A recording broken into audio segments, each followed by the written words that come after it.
welcome to They Said, We Said. This is John, aka the OrzhovDunn. I'm joined by a very special guest today. This is Eric Krylo. Eric Krylo. You might know Eric Krylo. He's a local legend, we'll say. You can find him at Power 9 Games on, what is it? Tuesdays and Friday nights for draft. Nice. He's got notable wins under his belt, Tom Martell. Once, yes. And he's played against Frank Lepore, so I mean, this is big stuff. Sure. I almost feel a little nervous sitting next to such greatness. He lies. Today we're bringing you a very special video. This is the first one of the series. Welcome to Drafting Draughts, where in every episode we crack open a pack from the latest draft format while also reviewing a delicious craft beer. We got a very special brew for you today. This is Perseverance. It's a Russian Imperial Stout. It is brewed with birch syrup and wildflower honey. So it's a 30-year anniversary special beer from Alaskan Brewing Company. Yes. So have you had any experience with that brewing company? The Alaskan Amber was one of my favorites for a long time, and their Icy Bay, I'm drinking a lot of that IPA. Yeah, we actually cracked that open on a game night, right? I think so. Yeah, you were trying to get me over to the IPAs. I'm trying to seduce you to the dark side. Well, the light side, the fruity side, the pale side. The pale side. And actually, that one was pretty good. Not my favorite of the night. I think we also had War Dog, Ruin 10, and we had quite a few. Yeah, we had a lot that night. Yes. I didn't drive that night, and he just crashed on wherever he was because he was at home. So we're going to be reviewing the beer. Also, we're going to be opening up a pack of Kaladesh, and we're going to go over each card as far as it goes in a drafting sense. We're going to go over which one we'd pick first in the draft, and Eric's going to tell me if I'm right or not. So let's get started.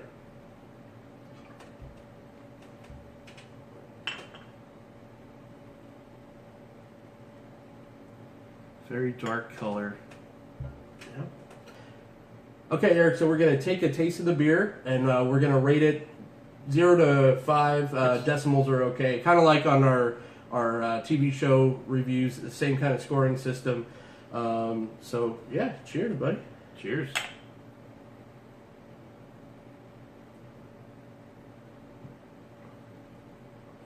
What's going on there? Well, as someone who's not much, or who's just getting into stouts, it's not bad. Okay. As you guys imagine, traditional with stouts, very multi-taste. Mm-hmm. Pretty smooth. The fact that it's not overbearing on like outside flavors with the new traditional, or not the new standard with stouts seem to be with oatmeal or chocolate or coffee. Right. This one is just a good stout. 0 to 5, I'd probably give it. I'd give it 3 1/4. I think. 3.25. Yeah. Nice. Like I said, I'm not a huge stout fan. It's definitely not one that I'd send it back. That's for sure. It's definitely drinkable. So this thing's a big beer. It's a 9%. That is pretty potent. So I don't taste the 9% at all. It doesn't have that sweet alcohol overbearing taste to me. Yes. I see. To me, I'm blasted in the face with the coffee. I get the coffee right away. I get the chocolate. It's like a little chewy. It's like hard to explain. It's almost like a Tootsie Roll. Okay. I don't know about. I don't taste the maple or the. Well, I guess I get a little hint of the honey. I don't taste any of the maple syrup, which it says it has birchwood maple and some kind of wildflower honey. I do get a little bit of the honey on the back end, but I think it's great. Not in my top, but I would give it a solid 4.0. I can see what you're talking about with the sweetness. Yeah. With the honey accents bringing in a little bit where it's not too overbearing. Yeah. There's a touch of that just like honey. Like if you drink tea or something, you have that little bit of honey taste. Mm-hmm. I'm getting that. I think it's delicious. I think it's really good. But I'm more of a stout guy than you. Next time we'll do an IPA. That sounds fair good. enough. Sure. We're going to crack open the packs. I'm going to go first because I'm a lot worse drafter than Eric, and he's going to tell me how wrong I am. Okay, so let's crack open the pack of Kaladesh. So I'm going to be totally honest with everyone. I don't have a lot of experience with this format. I don't get to get out and draft as much as I'd like. And I do want to get to more drafts, especially with this one. So first we have High Tide Hermit, Built to Smash, Ambitious Aetherborn, Cal Prowler, Impeccable Timing, Consulate Skygate, Curio Vendor, Riparian Tiger, Adara Express, or Snowpiercer, That's right. Eager Construct, and then we get to the uncommons. We have the Imperial Voyager, Speedway Fanatic, Aether Hub, and the rare, we have Skyship Stalker. And we have a basic planes and a servo token. So, probably just on first thought, like I'd start with the uncommons. I wouldn't go Imperial Voyager because I don't want to start in a two-color. I don't want to handcuff myself to two colors. I might be right, I might not be. Aether Hub probably seems pretty good. Like I said, I don't have a lot of experience in the format. I know it's kind of a pricey card and all that. So the two that are sticking out to me right now are the Express and the Skyship Stalker. And I think, in my opinion, I'd probably go with the Skyship Stalker as my first pick. So what do you think? I would agree with going with Stalker. It's a 3/3 for 4 flyer that gives you a bunch of different abilities. You can either give it hay, pump it, so it does a lot. Okay. It is double red, so you're basically making sure you are Right. definitely forced to go That's true. heavy into red. Right. But no, it is a good card. Okay.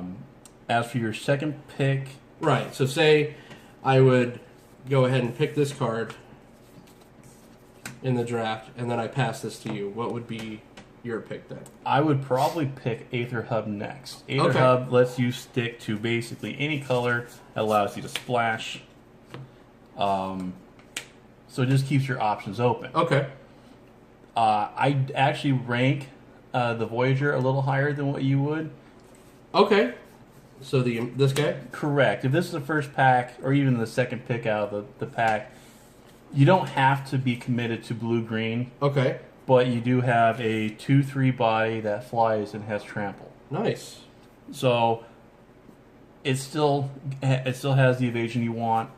It can deal the damage that you want, and it has the plus side that is gaining energy that can actually feed into something like Aether Hub. Awesome. Awesome. Yeah, I've heard great things about the gold cards in this set. It The kind of gold- puts it on rails, right? Correct. The gold cards are good. Now, of course, each one has you have to build around that particular effect. Right. But they are strong. Nice. So just going over my pack, my first pick was Skyship Stalker, which Eric agreed on. The next one would probably be Aether Hub, and then honorable mention I think would be the third best Imperial card in the Voyager, pack. yes. Okay, so let's get to Eric's pack. And we start off with Aether Theorist, Reckless Fireweaver, Inspired Charge, Aether Trade Winds, Malthus Squad, Attune with Aether, Foundry Screecher, Woodweaver's Puzzle Knot, Hunt the Weak, and Tezzer's Ambition for your commons, Harsh Scrutiny, Wisp Weaver Angel, Aether Meltdown, and Midnight Oil is your rare. Well, Surprisingly enough, Midnight Oil, I've played against it, and it's actually not bad. oh, cool. It It looks like a fun card. It's a pseudo Phyrexian arena. Oh. It does come with a little bit of downside to where it decreases your maximum hand size. Mm-hmm. But playing it on turn 4, there's a possibility your hand size is already down to Right. 4. Right. This effect will happen no matter what. So you're still drawing 2 cards per turn. Nice. So in the late game, it's extra gas because you're drawing 2. And hopefully... Or extra the idea- oil. Yes. Boom. Psh. Puns, people. I don't know if it'd be my first pick, though. Okay. So let's go over. I would lean more likely over to Wisp Weaver Angel. Okay. It is a 4/4 for 6. You get the flyer. Is a little bit costly, but it comes with an excellent ability. Nice. Where you're flickering another creature, and there's a lot of creatures in this set that have enter the battlefield triggers. Okay. So you can either,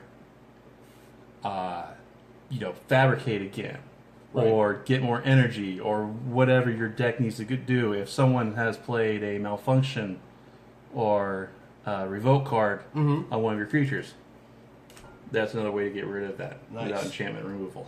Very good.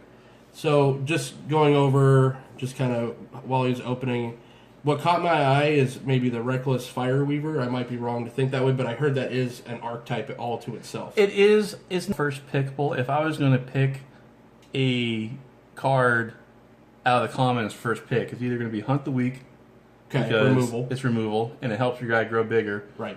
Or possibly Foundry of Screecher, because now you have a big flyer if you have an artifact on the battlefield, which this set has a lot of. If I were to open the same pack, not just because he said it, but I mean, I look at the big flying body, 6 for a 4/4 at least, and then with upside, right? Correct. This is one of the bigger flyers in the set. Yeah. So I would definitely first pick there. If that was gone and I got past the pack, I probably would just, knowing me, I'd probably just go with the rare, just to kind of write it out and see what happens. Maybe, either trade wins, honorable mention, but yeah, definitely the Hunt the Weak as far as removal goes. So yeah, that's our picks. Tell us if you agree. Tell us if you don't agree. Like, comment, subscribe. I hope you had fun with this. Thank you for joining me, Eric. Well, thank you for having me. All right, and we'll see you next time.